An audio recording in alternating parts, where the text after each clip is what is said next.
بسم اللہ الرحمن الرحیم۔ شروع اللہ کا نام لے کر جو بڑا مہربان نہایت رحم والا ہے۔ طٰہٰ، اے نبی صلی اللہ علیہ وآلہ وسلم، ہم نے تم پر قرآن اس لیے نازل نہیں کیا کہ تم مشقت میں پڑ جاؤ، مگر ہر اس شخص کی نصیحت کے لیے نازل کیا ہے جو خوف رکھتا ہے۔ یہ اس ذات کا اتارا ہوا ہے جس نے زمین اور اونچے اونچے آسمان بنائے، یعنی رحمان، جو عرش پر جلوہ افروز ہوا۔ جو کچھ آسمانوں میں ہے اور جو کچھ زمین میں ہے اور جو کچھ ان دونوں کے بیچ میں ہے اور جو کچھ مٹی کے نیچے ہے، سب اسی کا ہے۔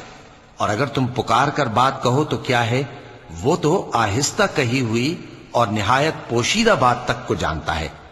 اللہ وہ معبود برحق ہے کہ اس کے سوا کوئی معبود نہیں ہے، اس کے سب نام اچھے ہیں۔ اور کیا تمہیں موسیٰ کے حال کی خبر ملی ہے؟ جب انہوں نے آگ دیکھی تو اپنے گھر والوں سے کہا کہ تم یہاں ٹھہرو، میں نے آگ دیکھی ہے، میں وہاں جاتا ہوں، شاید اس میں سے میں تمہارے پاس انگارہ لاؤں یا آگ کے مقام سے اپنا رستہ معلوم کر سکوں۔ پھر جب وہ وہاں پہنچے تو آواز آئی کہ اے موسیٰ، میں تو تمہارا پروردگار ہوں، تو اپنے جوتے اتار دو، تم یہاں پاک میدان یعنی طویٰ میں ہو، اور میں نے تم کو منتخب کر لیا ہے، تو جو حکم دیا جائے اسے سنو۔ بے شک میں ہی اللہ ہوں، میرے سوا کوئی معبود نہیں، تو میری عبادت کیا کرو اور میری یاد کے لیے نماز پڑھا کرو۔ قیامت یقیناً آنے والی ہے، میں چاہتا ہوں کہ اس کے وقت کو پوشیدہ رکھوں تاکہ ہر شخص جو کوشش کرے اس کا بدلہ پائے۔ تو جو شخص اس پر ایمان نہیں رکھتا اور اپنی خواہش کے پیچھے چلتا ہے، کہیں تم کو اس کے یقین سے روک نہ دے، تو اس صورت میں تم ہلاک ہو جاؤ۔ اور اے موسیٰ، یہ تمہارے داہنے ہاتھ میں کیا ہے؟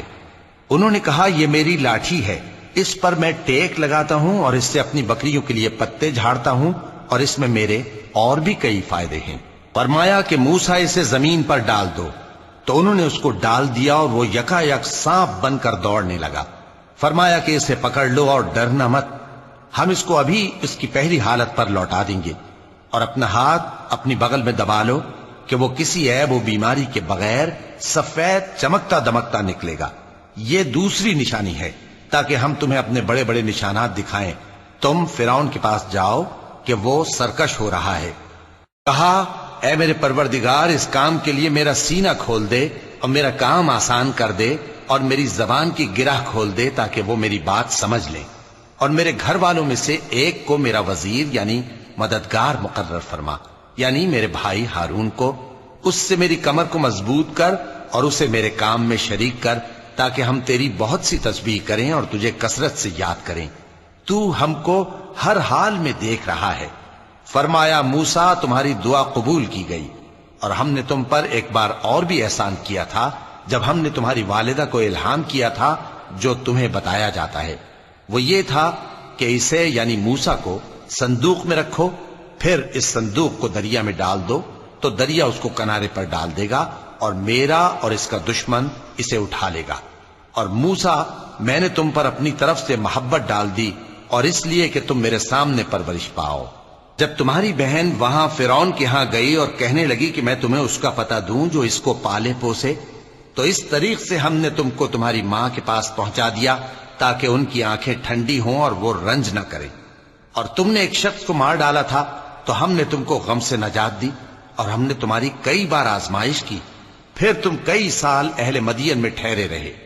پھر اے موسیٰ، تم ایک اندازے پر آ پہنچے اور میں نے تم کو اپنے کام کے لیے بنایا ہے، تو تم اور تمہارا بھائی دونوں ہماری نشانیاں لے کر جاؤ اور میری یاد میں سستی نہ کرنا۔ دونوں فرعون کے پاس جاؤ کہ وہ سرکش ہو رہا ہے، اور اس سے نرمی سے بات کرنا، شاید وہ غور کرے یا ڈر جائے۔ دونوں کہنے لگے کہ اے ہمارے پروردگار، ہمیں خوف ہے کہ وہ ہم پر زیادتی کرنے لگے یا زیادہ سرکش ہو جائے۔ اللہ نے فرمایا کہ ڈرو مت، میں تمہارے ساتھ ہوں کہ سنتا اور دیکھتا ہوں۔ اچھا، تو اس کے پاس جاؤ اور کہو کہ ہم آپ کے پروردگار کے بھیجے ہوئے ہیں، تو بنی اسرائیل کو ہمارے ساتھ جانے کی اجازت دیجیے اور انہیں عذاب نہ کیجیے۔ ہم آپ کے پاس آپ کے پروردگار کی طرف سے نشانی لے کر آئے ہیں، اور جو ہدایت کی بات مانے اس کو سلامتی ہو۔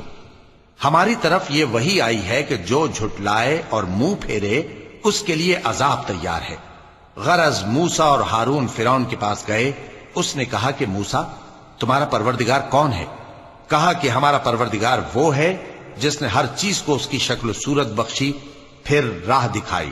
کہا تو پہلی قوموں کا کیا حال ہوا؟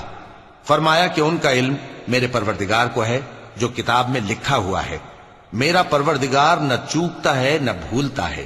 وہ وہی تو ہے جس نے تم لوگوں کے لیے زمین کو فرش بنایا اور اس میں تمہارے لیے رستے بنا دیے اور آسمان سے پانی برسایا، پھر اس سے مختلف نباتات پیدا کی کہ خود بھی کھاؤ اور اپنے مویشیوں کو بھی چراؤ.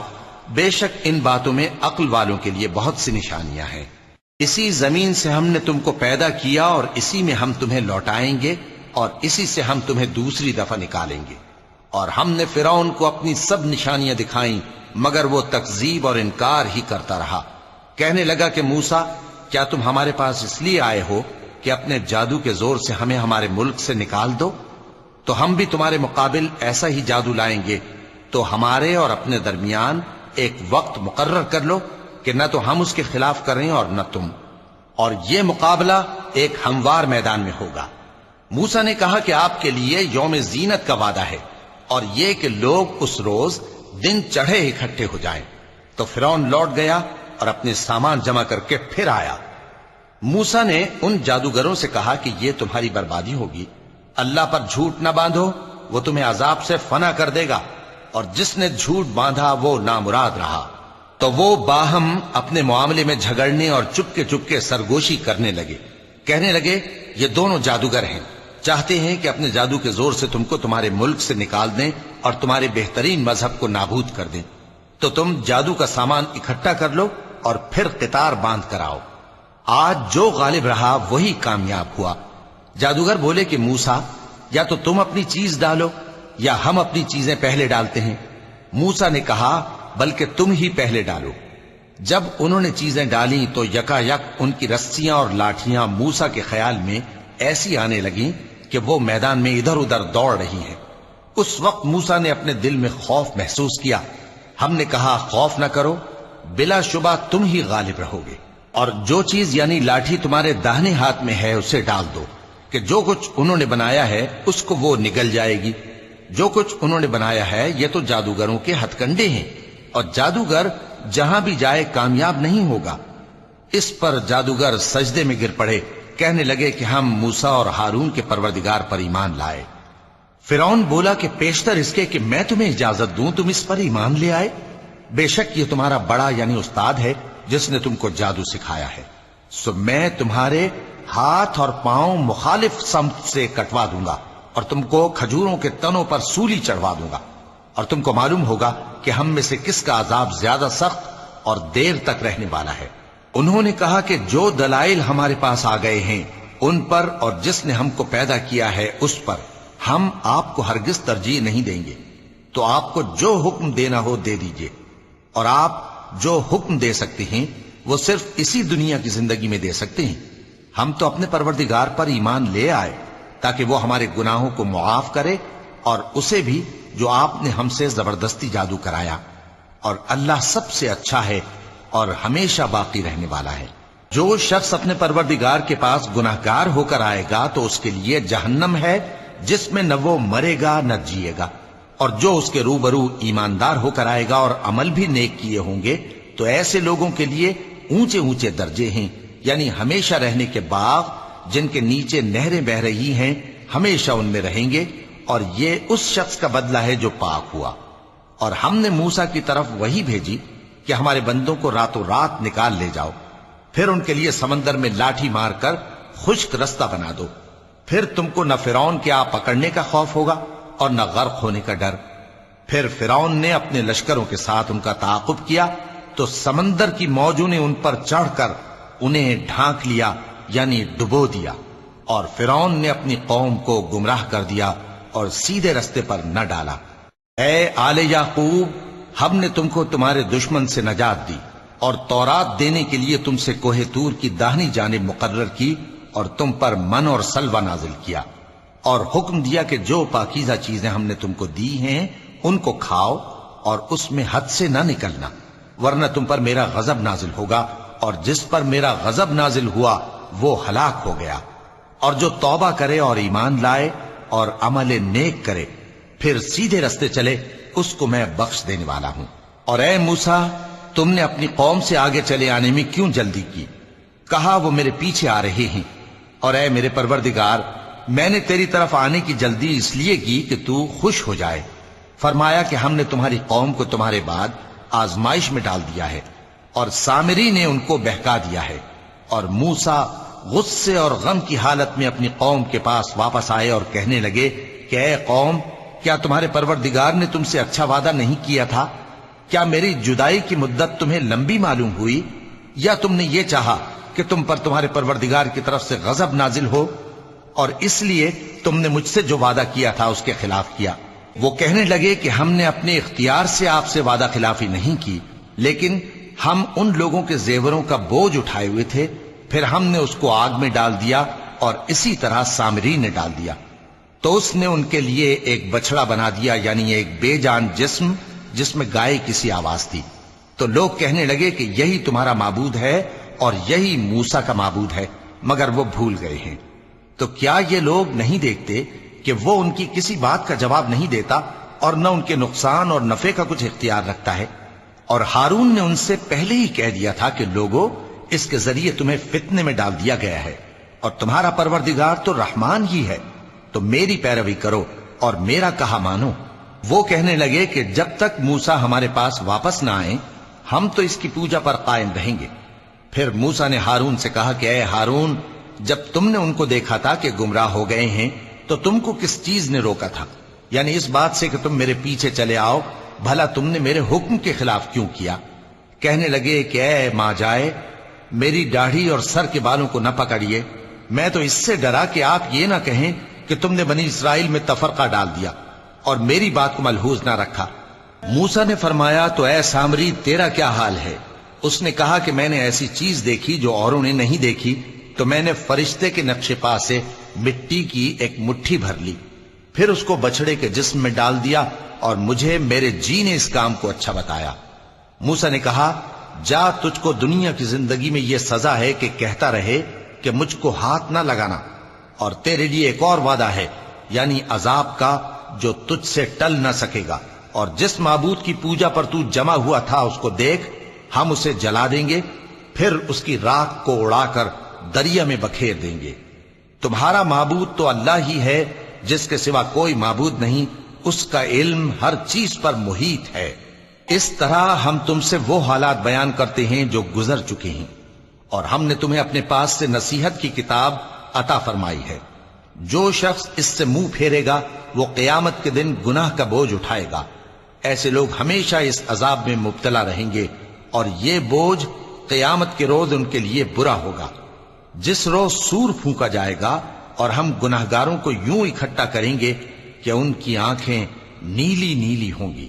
تو وہ آپس میں آہستہ آہستہ کہیں گے کہ تم دنیا میں صرف 10 ہی دن رہے ہو، جو باتیں یہ کریں گے ہم خوب جانتے ہیں۔ اس وقت ان میں سب سے اچھی راہ والا یعنی عاقل و ہوش مند کہے گا کہ نہیں، بلکہ صرف ایک ہی روز ٹھہرے ہو۔ اور اے نبی صلی اللہ علیہ وآلہ وسلم، لوگ تم سے پہاڑوں کے بارے میں دریافت کرتے ہیں، کہہ دو کہ میرا رب ان کو راکھ بنا کر بکھیر دے گا، پھر زمین کو ہموار میدان کر چھوڑے گا جس میں تم کوئی نشیب و فراز نہ دیکھو گے۔ اس روز لوگ پکارنے والے کے پیچھے چلیں گے اور اس کی پیروی سے انحراف نہ کر سکیں گے، اور رحمان کے سامنے آوازیں پست ہو جائیں گی، تو تم ایک ہلکی آواز کے سوا کوئی آواز نہ سنو گے۔ اس روز کسی کی سفارش کچھ فائدہ نہ دے گی مگر اس شخص کی جسے رحمان اجازت دے اور اس کی بات کو پسند فرمائے۔ جو کچھ ان کے آگے ہے اور جو کچھ ان کے پیچھے ہے وہ اس کو جانتا ہے، اور وہ اپنے علم سے اللہ کے علم کا احاطہ نہیں کر سکتے۔ اور اس زندہ و قائم کے روبرو منہ لٹک جائیں گے، اور جس نے ظلم کا بوجھ اٹھایا وہ نامراد رہا، اور جو نیک کام کرے گا اور مومن بھی ہوگا تو اس کو نہ ظلم کا خوف ہوگا اور نہ نقصان کا۔ اور ہم نے اس کو اسی طرح کا قرآن عربی نازل کیا ہے، اور اس میں طرح طرح کے ڈراوے بیان کر دیے ہیں تاکہ لوگ پرہیزگار بنیں یا اللہ ان کے لیے نصیحت پیدا کر دے۔ تو اللہ جو سچا بادشاہ ہے، عالی قدر ہے، اور قرآن کی وحی جو تمہاری طرف بھیجی جاتی ہے اس کے پورا ہونے سے پہلے قرآن کے پڑھنے میں جلدی نہ کیا کرو، اور دعا کرو کہ میرے پروردگار مجھے اور زیادہ علم دے۔ اور ہم نے پہلے آدم سے عہد لیا تھا مگر وہ اسے بھول گئے، اور ہم نے ان میں ارادے کی پختگی نہ پائی۔ اور جب ہم نے فرشتوں سے کہا کہ آدم کے آگے سجدہ کرو تو سب سجدے میں گر پڑے مگر ابلیس نے انکار کیا۔ اس پر ہم نے فرمایا کہ آدم، یہ تمہارا اور تمہاری بیوی کا دشمن ہے، تو یہ کہیں تم دونوں کو بہشت سے نہ نکلوا دے، پھر تم تکلیف میں پڑ جاؤ۔ یہاں تم کو یہ آسائش ہے کہ نہ بھوکے رہو نہ ننگے، اور یہ کہ نہ پیاسے رہو اور نہ دھوپ کھاؤ۔ پھر شیطان نے ان کے دل میں وسوسہ ڈالا اور کہا کہ آدم، بھلا میں تم کو ایسا درخت بتاؤں جو ہمیشہ کی زندگی کا باعث ہو اور ایسی بادشاہت کہ کبھی زائل نہ ہو؟ سو دونوں نے اس درخت کا پھل کھا لیا تو ان پر ان کی شرمگاہیں ظاہر ہو گئیں، اور وہ اپنے اوپر بہشت کے پتے چپکانے لگے۔ اور آدم نے اپنے پروردگار کے حکم کے خلاف کیا تو وہ اپنے مقصد سے بے راہ ہو گئے۔ پھر ان کے پروردگار نے ان کو نوازا تو ان پر مہربانی سے توجہ فرمائی اور سیدھی راہ بتائی۔ فرمایا کہ تم دونوں یہاں سے نیچے اتر جاؤ، تم میں بعض کے دشمن ہوں گے، پھر اگر میری طرف سے تمہارے پاس ہدایت آئے تو جو شخص میری ہدایت کی پیروی کرے گا وہ نہ گمراہ ہوگا اور نہ تکلیف میں پڑے گا، اور جو میری نصیحت سے منہ پھیرے گا اس کی زندگی تنگ ہو جائے گی، اور قیامت کو ہم اسے اندھا کر کے اٹھائیں گے۔ وہ کہے گا کہ میرے پروردگار، تو نے مجھے اندھا کر کے کیوں اٹھایا؟ میں تو دیکھتا بھالتا تھا۔ اللہ فرمائے گا کہ ایسا ہی چاہیے تھا، تیرے پاس ہماری آیتیں آئیں تو تو نے ان کو بھلا دیا، اسی طرح آج ہم تجھ کو بھلا دیں گے۔ اور جو شخص حد سے نکل جائے اور اپنے پروردگار کی آیتوں پر ایمان نہ لائے، ہم اس کو ایسا ہی بدلہ دیتے ہیں، اور آخرت کا عذاب بہت سخت اور ہمیشہ باقی رہنے والا ہے۔ تو کیا یہ بات ان لوگوں کے لیے موجب ہدایت نہ ہوئی کہ ہم ان سے پہلے بہت سے فرقوں کو ہلاک کر چکے ہیں جن کے رہنے کے مقامات میں یہ چلتے پھرتے ہیں؟ عقل والوں کے لیے اس میں بہت سی نشانیاں ہیں۔ اور اگر ایک بات تمہارے پروردگار کی طرف سے پہلے صادر اور جزائے اعمال کے لیے ایک میعاد مقرر نہ ہو چکی ہوتی تو نزول عذاب لازم ہو جاتا۔ پس جو کچھ یہ بکواس کرتے ہیں اس پر صبر کرو، اور سورج کے نکلنے سے پہلے اور اس کے غروب ہونے سے پہلے اپنے پروردگار کی تسبیح و تحمید کیا کرو، اور رات کی کچھ گھڑیوں میں بھی اس کی تسبیح کیا کرو، اور دن کے مختلف اوقات یعنی دوپہر کے وقت بھی، تاکہ تم خوش ہو جاؤ۔ اور کئی طرح کے لوگوں کو جو ہم نے دنیا کی زندگی میں آرائش کی چیزوں سے نوازا ہے تاکہ ان کی آزمائش کریں، ان پر نگاہ نہ کرنا، اور تمہارے پروردگار کی عطا فرمائی ہوئی روزی بہت بہتر اور باقی رہنے والی ہے۔ اور اپنے گھر والوں کو نماز کا حکم کرو اور اس پر قائم رہو۔ ہم تم سے روزی کے خواستگار نہیں بلکہ تمہیں ہم روزی دیتے ہیں، اور نیک انجام اہل تقوی کا ہے۔ اور کہتے ہیں کہ یہ پیغمبر اپنے پروردگار کی طرف سے ہمارے پاس کوئی نشانی کیوں نہیں لائے؟ کیا ان کے پاس پہلی کتابوں کی نشانی نہیں آئی؟ اور اگر ہم ان کو پیغمبر کے بھیجنے سے پیشتر کسی عذاب سے ہلاک کر دیتے تو یہ کہتے کہ اے ہمارے پروردگار، تو نے ہماری طرف کوئی پیغمبر کیوں نہ بھیجا کہ ہم ذلیل اور رسوا ہونے سے پہلے تیرے احکام کی پیروی کرتے۔ کہہ دو کہ سب نتائج اعمال کے منتظر ہیں، سو تم بھی منتظر رہو، ان قریب تم کو معلوم ہو جائے گا کہ دین کے سیدھے رستے پر چلنے والے کون ہیں اور جنت کی طرف راہ پانے والے کون ہیں، ہم یا تم ہے۔ صدق اللہ العظیم۔